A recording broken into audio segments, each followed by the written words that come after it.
Welcome back to A to Z. Putin's visit to India has become one of the most talked about geopolitical events of the year, not only because of the relationship between Moscow and New Delhi, but because of the timing.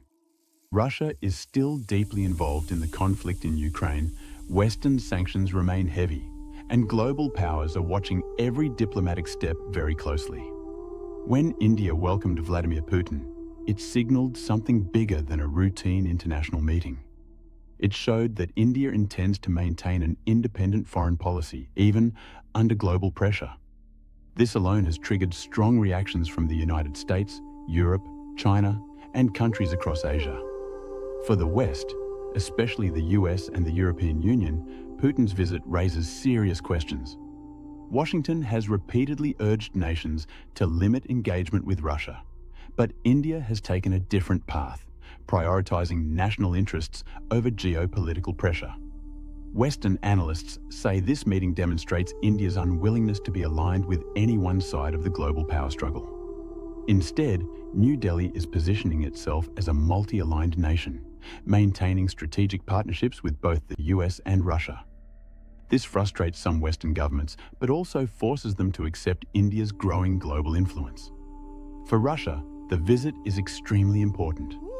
Moscow has been shifting its economic and strategic focus toward Asia due to sanctions from the West.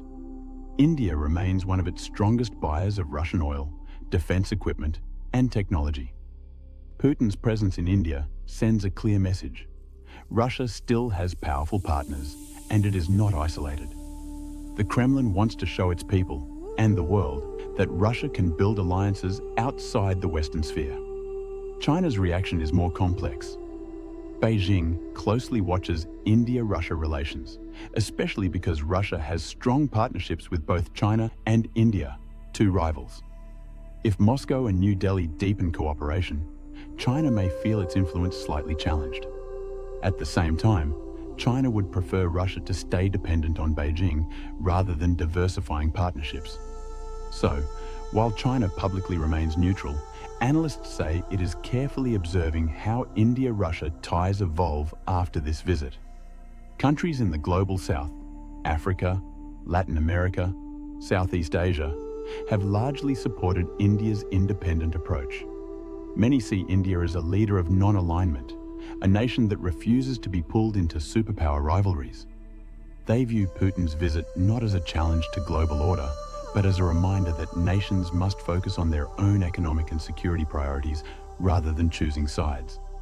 For India itself, the visit has both symbolic and strategic value. India relies on Russia for defense equipment, nuclear energy cooperation, and discounted oil that helps lower inflation. New Delhi also wants to maintain open communication with Moscow to prevent Russia from moving too closely toward China. At the same time, India continues building its partnership with the US, Europe, Japan, and Australia. The message is simple. India chooses its partners based on national interest, not ideological alignment. Globally, the reaction to Putin's India visit reveals the shifting shape of world politics. We are moving from a US-dominated unipolar world to a more complex, multipolar system, where countries like India play a central role. This visit is not just about Russia and India. It is a symbol of how global alliances are being rewritten. And as the world continues to change, what India does next will be watched closely by all major powers.